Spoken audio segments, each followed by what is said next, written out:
दोस्तों, पिछले सेशन में हम लोगों ने आर्टिकल्स की शुरुआत की थी और बात यहाँ पर आकर ठहरी कि जब किसी शब्द का, किसी वर्ड का पहला लेटर, पहला साउंड कॉन्सोनेंट होता है या उसका साउंड कॉन्सोनेंट जैसा होता है तो हम ए का प्रयोग करते हैं। अब बात आगे बढ़ाते हैं, दूसरे नियम की बात करते हैं। सेकेंड रूल, दूसरा नियम कहता है कि यदि किसी शब्द का पहला लेटर, पहला साउंड वॉवल हो या कोई mute H, I repeat mute मतलब साइलेंट एच, अर्थात वहां पर एच हो उसका उच्चारण न किया जाए तो हम एन का प्रयोग करते हैं। किसका प्रयोग करते हैं? एन का। मैं नियम को फिर से रिपीट कर रहा हूं, आप कानों में ईयरफोन लगाकर इसको नोट कर लेंगे तो बेहतर होगा। If a word begins with a vowel or a mute h, it is preceded by an, तो an का प्रयोग किया जाता है। ठीक है, तो आप देख लीजिए। अब इसीलिए ए एन टी एंट, तो आप एन का प्रयोग करेंगे। E L E P H A N T elephant, आप एन का प्रयोग करेंगे। ए एक्स ई एक्स, आप जाहिर सी बात है एन का प्रयोग करेंगे। I N S P E C T O R inspector, an का प्रयोग करेंगे। इन सभी शब्दों के पहले देखिए एन का प्रयोग हो रहा है क्योंकि इनका पहला अक्षर आई है, यहां पर ए है, यहां पर ई है, यहां पर ए है। Each word begins with a particular vowel, that's why it is preceded by an।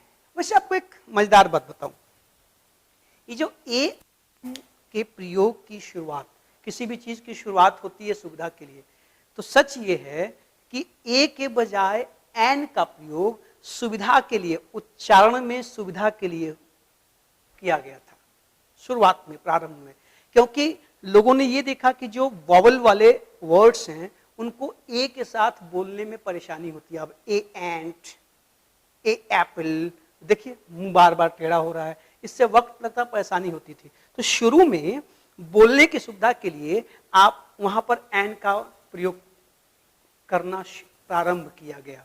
इसलिए आप देखिए अंग्रेज अक्सर जब बोलते हैं तो वो एन एंट नहीं करते, अन एंट, अन अम्ब्रेला, वो उसको मिक्स करके बोलते हैं।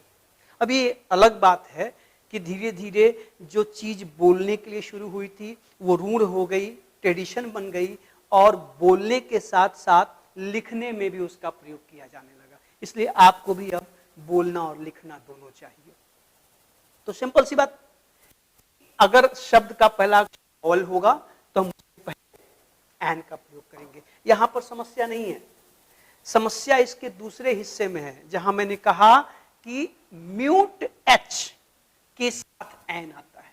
तो जरा आइए इसकी चर्चा करें हम लोग, और ध्यान से देखिएगा, समझिएगा चीजों को, हाँ जल्दबाजी नहीं।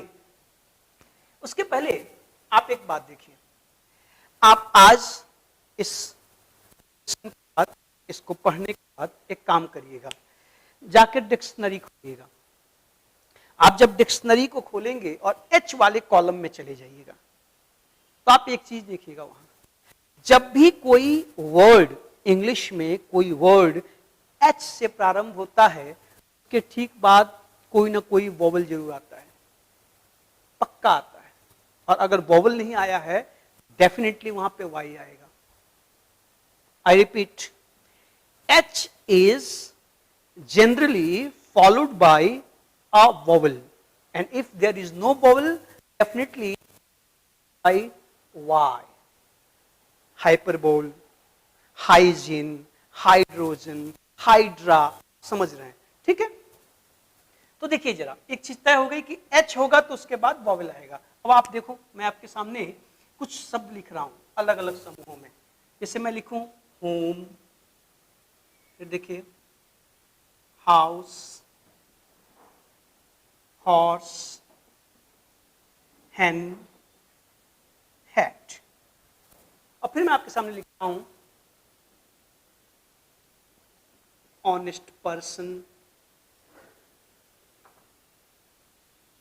are, air। ठीक है, अब देखिएगा जरा, अब यहां पर भी H है, यहां पर भी H है। आपके सामने मैंने कुछ वर्ड्स लिखे हैं, इन सभी वर्ड्स का प्रारंभ किससे हुआ है? से हुआ है। किससे? H से। अब देखें आप, और मैंने जैसा कहा कि H के बाद वॉवल आएगा, देखिए यहाँ पे O आया, यहाँ पे O आया, यहाँ पे भी O आया, यहाँ E आया, यहाँ A आया, यहाँ पर O आया, O आया, यहाँ पर HEIR, दो वॉवल आए। ओके, अब अंतर क्या है, क्या आपको ध्यान रखना है? हम जब किसी भी ऐसे शब्द को जो H से प्रारंभ होता है उसको जब पढ़ते हैं, उसका जब उच्चारण करते हैं, तो इंग्लिश में कभी उस H को पढ़ा जाता है और कभी नहीं पढ़ा जाता है। ध्यान से समझिएगा। अब इन शब्दों को पढ़िए तो होम, हाउस, हॉर्स, हैन, हैट, आप यहां पे क्या कर रहे हैं? H को उच्चारित कर रहे हैं, H को प्रोनाउंस कर रहे हैं। ठीक है, अब यहां आ जाइए तो ऑनेस्ट, आर, एयर। अब देखिए यहां पे क्या हुआ, ये जो H है ये म्यूट हो गया और इस H की जगह हम इस वॉवल को पढ़ रहे हैं, एयर, आर, ऑनेस्ट। ठीक है, ऑनर आप और भी ले सकते हैं, HONOUR। अब आप कभी इसको हॉनर, हेयर, हावर, हॉनेस्ट नहीं पढ़ेंगे। तो यहां पर चूंकि H म्यूट है, H के बजाय हम उसके बाद आने वाले वोवल साउंड कर रहे हैं और यहां पर हम वोवल की जगह H को साउंड कर रहे हैं। इसलिए आप कहेंगे a home, a house, a horse, a hen, a hat. लेकिन आप कहेंगे an honest man, an hour, an heir, an honour. Heir means होता है सक्सेसर, सक्सेसर, उत्तराधिकारी। ठीक है, उत्तराधिकारी, सक्सेसर। अब देखिए, तो सिंपल सी बात शायद आप समझ गए कि H वाले शब्दों के साथ A का भी प्रयोग होता है और N का भी प्रयोग होता है। ये डिपेंड करता है साउंड पर। अगर पहला अक्षर H है और वो म्यूट नहीं है, साइलेंट नहीं है, आप उसको उच्चारित कर रहे हैं तो लगाइए। अगर आप वहां पर H को म्यूट कर रहे हैं तो N लगाइए। अब आप कहेंगे सर जी तो कब म्यूट करें, कब उच्चारित करें? अब प्रोनाउंसिएशन की बात है, आप भाषा को ध्यान से सुनिए और ये बहुत मुश्किल काम नहीं है, चंद वर्ड्स ही हैं जिनको आप बचपन से सुनते रहे हैं, सुनते सुनते सुनते सुनते तैयार हो जाएगा। जैसे मैंने कुछ लिख ही दिए हैं। ये मुद्दा नहीं है, मुद्दा ये है कि आप में से कुछ लोगों के मन में एक सवाल उठ रहा होगा, कुछ लोग मचल रहे होंगे, काश सर जी सामने होते तो पूछ लेते। तो भैया पूछो ना, आप कमेंट बॉक्स में अपने प्रश्न डालो। एक शिकायत है आपसे कि आप एक तो बहुत कम लाइक और कमेंट करते हैं और करते भी हैं तो प्रणाम सर जी, गुड मॉर्निंग सर जी, गुड इवनिंग सर जी में काम चला देते हैं। आप सवाल डाला करिए, प्रश्न डाला करिए, थोड़ा चैलेंज दीजिए सर जी को। सर जी भी चैलेंज लेने को तैयार हैं, आपको उसका जवाब दिया जाएगा। नहीं पता होगा तो ढूंढ के दिया जाएगा, खोज के दिया जाएगा, लेकिन दिया जाएगा। तो आप सवाल भी डाला करें कमेंट बॉक्स में। अब आपके मन में एक बेचैनी उठ रही होगी, क्या कि सर ये जो शब्द है होटल, हॉस्टल, ठीक है, अब हॉस्पिटल या हिस्टोरिकल इवेंट में बार बार देखिए एडजेक्टिव आ रहा है तो उसके बाद नाउन लिख रहा हूं। ऑनेस्ट के बाद मैंने पर्सन लिखा था, हिस्टोरिकल के बाद इवेंट लिख रहा हूं। क्यों? इसकी चर्चा मैंने पिछले सेशन में की कि जब भी कोई एडजेक्टिव आएगा तो एडजेक्टिव के बाद नाउन का आना जरूरी है। अब ये जो शब्द आपके सामने है, होटल, हॉस्टल, हॉस्पिटल, हिस्टोरिकल, मैंने जानबूझ के साउंड बदल दिया, आप समझ।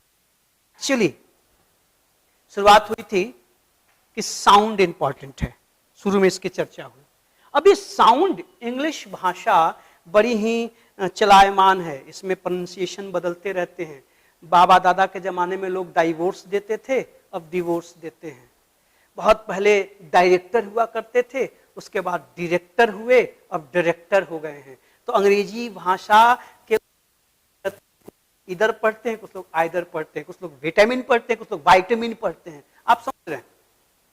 तो ये जो शब्द, इन शब्दों की कहानी ये है कि किसी जमाने में इन शब्दों का एच भी साइलेंट हुआ करता था, इनका एच भी चुप था, म्यूट था।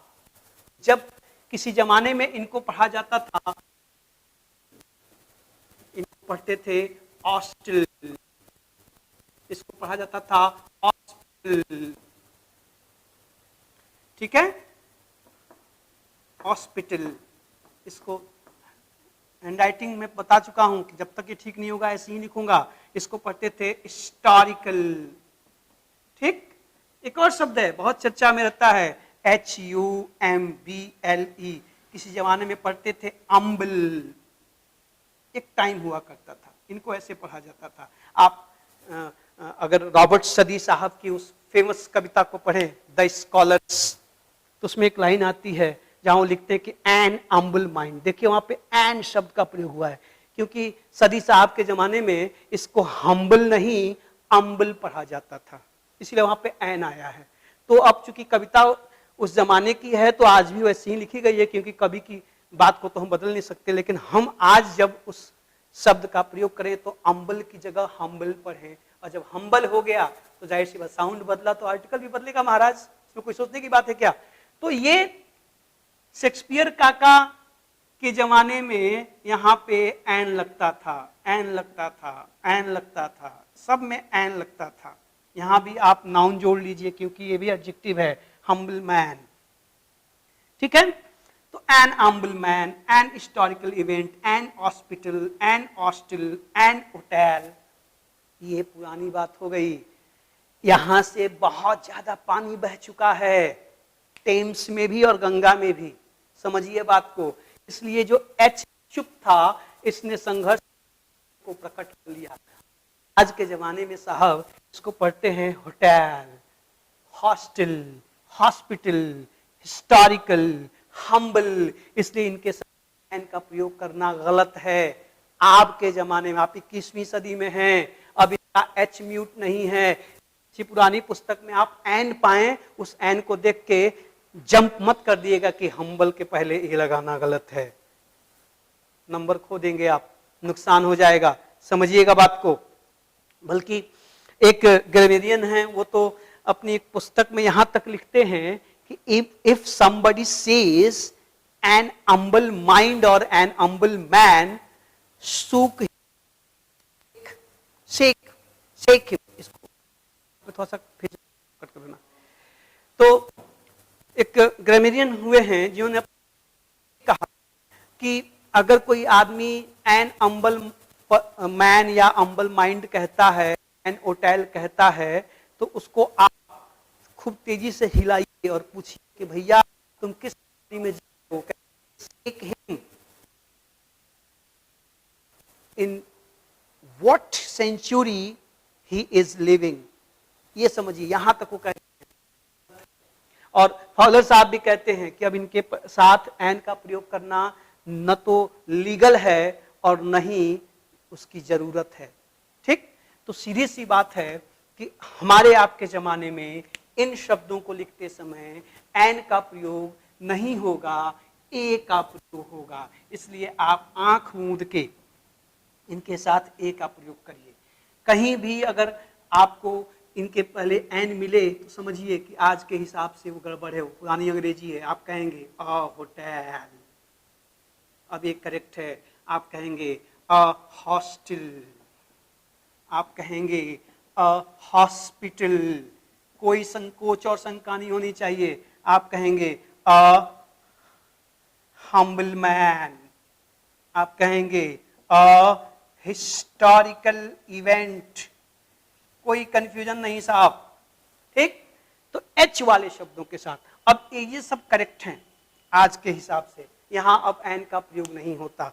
तो इन अपवादों को छोड़ दिया जाए तो बाकी जगह आपको प्रोनाउंसिएशन पे ध्यान देना है। अगर एच का साउंड होगा तो ए, अगर एच का साउंड नहीं होगा तो एन।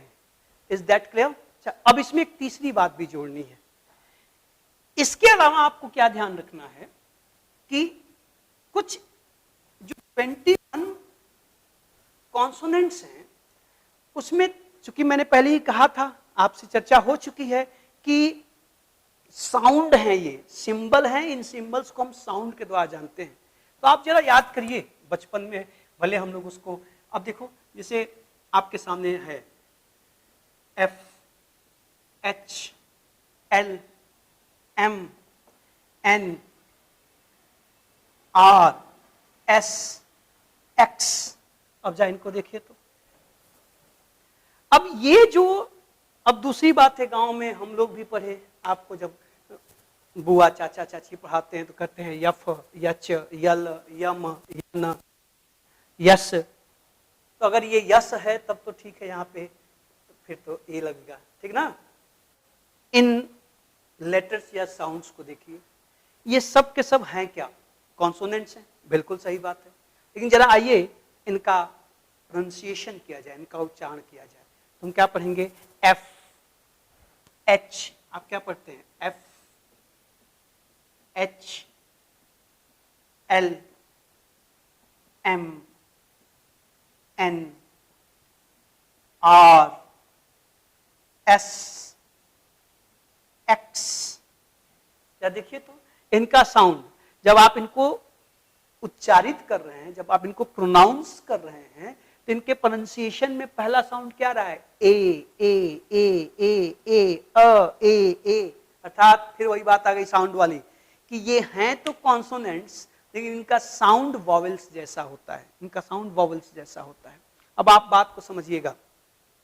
अभी दूसरी बात है कि बचपन में हम लोग जब गांव में बुआ, दादी, चाची, दीदी पढ़ाती थी तो यफ, यच, यल, यम, यन ऐसे पढ़ते थे। यस, आप ऐसे नहीं पढ़ेंगे, क्योंकि ऐसे पढ़ेंगे तो फिर मैं जो बताने चाहता हूं वो फॉर्मूला फेल हो जाएगा, है ना।